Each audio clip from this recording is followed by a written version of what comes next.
Hi, we're glad you're with us today as we continue to read one chapter of God's Word each day. Today we're in Acts chapter 23, and I'm going to read from the New King James Version. Then Paul, looking earnestly at the council, said, Men and brethren, I've lived in all good conscience before God until this day. And the high priest Ananias commanded those who stood by him to strike him on the mouth. Then Paul said to him, God will strike you, you whitewashed wall, for you sit to judge me according to the law, and do you command me to be struck contrary to the law? And those who stood by said, Do you revile God's high priest? Then Paul said, I did not know, brethren, that he was the high priest, for it is written, You shall not speak evil of a ruler of your people.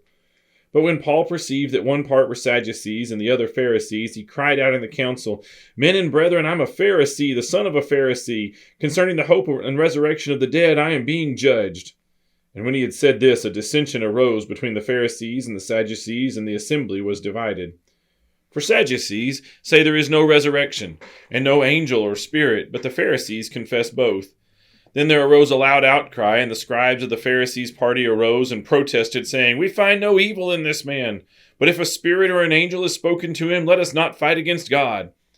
Now when there arose a great dissension, the commander, fearing lest Paul might be pulled to pieces by them, commanded the soldiers to go down and take him by force from among them, and bring him into the barracks.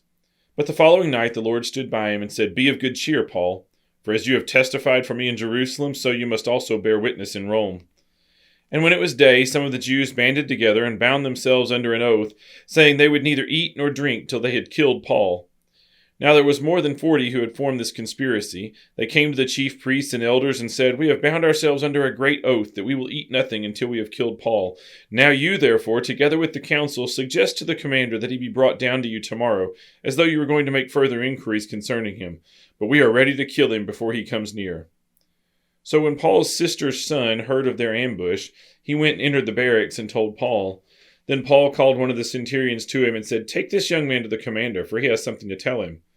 So he took him and brought him to the commander and said, Paul the prisoner called me to him and asked me to bring this young man to you. He has something to say to you.